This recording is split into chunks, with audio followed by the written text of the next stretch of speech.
One of the things I had already encountered at this point in time was agribusiness saying, well, anybody who's complaining about agriculture is someone who doesn't understand agriculture. And so it was very clear right away to me, even at this very beginning of what I was learning, that it really wasn't about people that didn't understand agriculture.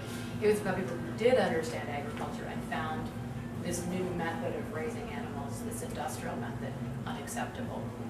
And so what they did, the company did, was as soon as these ordinances were adopted, they went to the state capitol and lobbied for an exemption, that they wouldn't have to abide by local ordinances.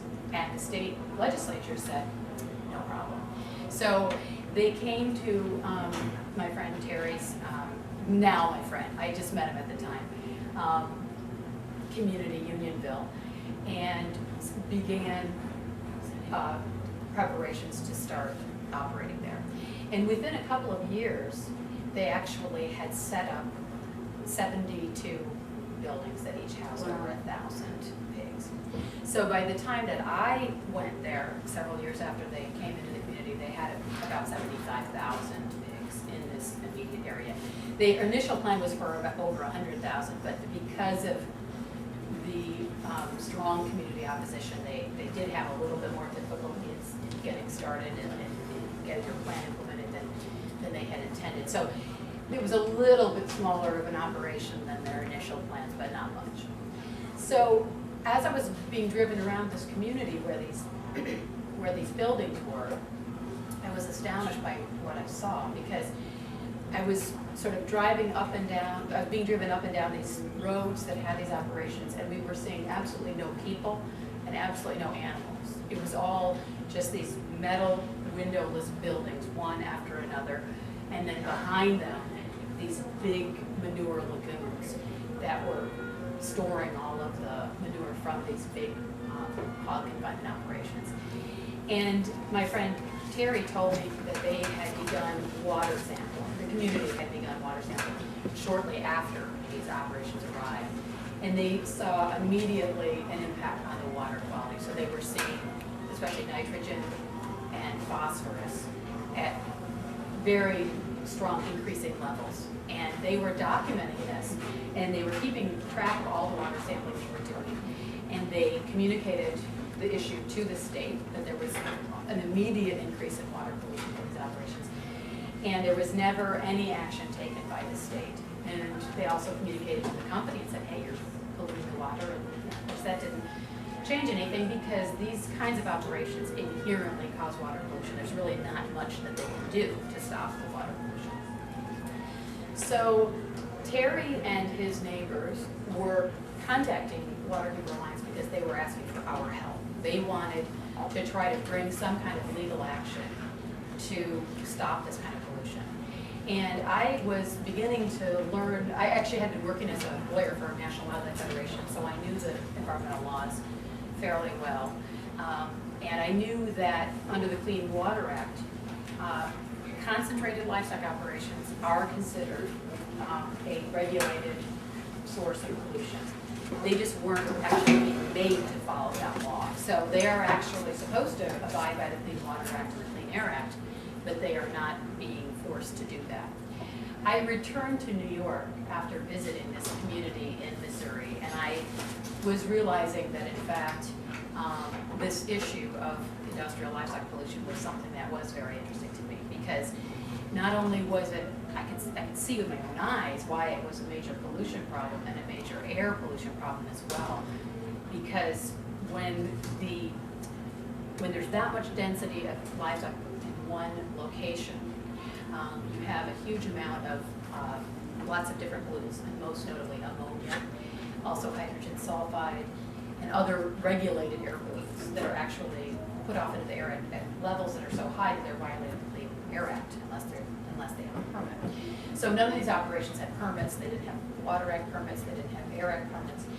And I went back to New York, and I was a lot more interested in it than I originally thought I was at that point. Even though North Carolina had traditionally been a farming state, it had never had a lot of hogs. It had been, for most of the 20th century, it had about 1 million hogs, and then during the 1980s, that number went up to 10 million. And all of that growth of that industry was in this kind of confinement production that I had seen in Missouri and was identical in North Carolina. The animals are continually confined in metal buildings. They never go outside, and they're very crowded. So typically a building will have about 1,100 animals per building, and they start off in a pen, you know, they're about this size, and they end up 250 pounds before they go to slaughter, and they're in the same size space. So by the time they go to slaughter, they're extremely crowded. They can literally almost barely move around in that space. And when I was down there with Rick, as I mentioned, we went up in an airplane as well to see. It was part of the way he controlled the area was by airplane. And he showed me a county that had just hundreds and hundreds and hundreds of these operations. And at one point, we actually tried to count how many we could see from that spot. And we both lost count around 100. You could actually see 100 operations like this just from one vantage point. So this was an incredibly densely, North Carolina became an incredibly densely populated area as far as poultry and pig confinement operations. And it was having a dramatic impact on the water pollution. So there were just spiking levels of all kinds of different pollutants, especially nitrogen and phosphorus. But what was happening in North Carolina was kind of the most dramatic example of what was happening all over the country.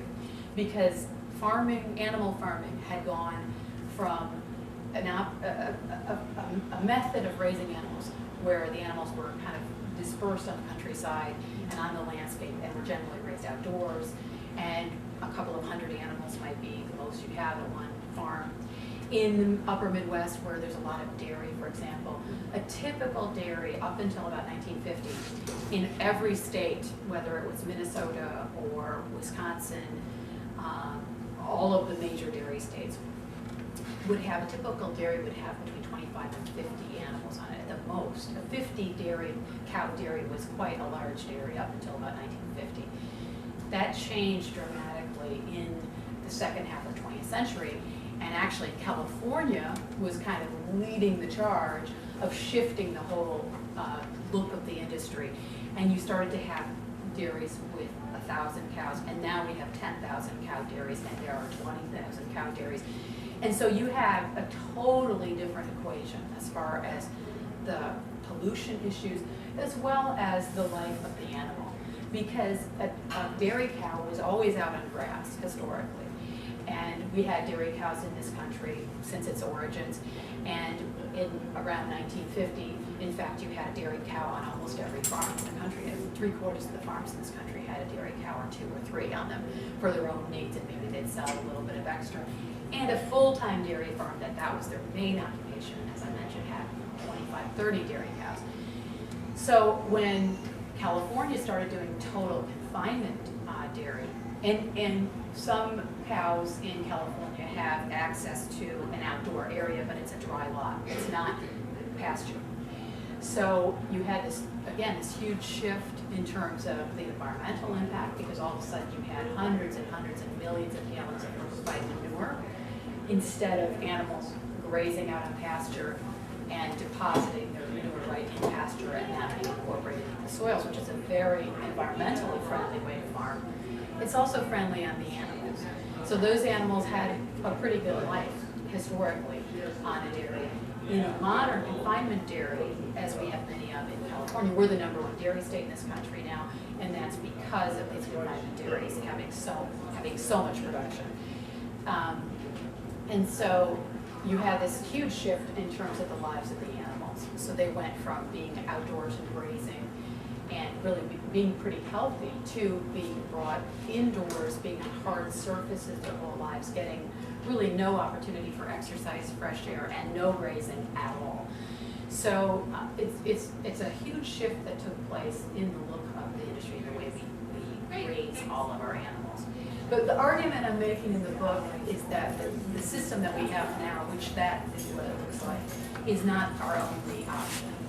We happen to live in this place. I've done talks for the book in quite a few places around the country, and I don't always get to say this, but in the Bay Area, I can say we really do have other options. We have a lot of choices here with our food. We can choose to buy food that is raised on more traditional farms. It's harder to find. You have to go to farmers markets, you have to go to smaller independent grocery stores or co-ops a lot of times, or join CSAs, community supported agriculture. But we have those options here. So I think you get what you pay for. And if you buy really cheap food, generally there are a lot of hidden costs in there that are, you're getting food that's of an inferior quality, food that is probably produced in a polluting system. And I think that something we all need to try.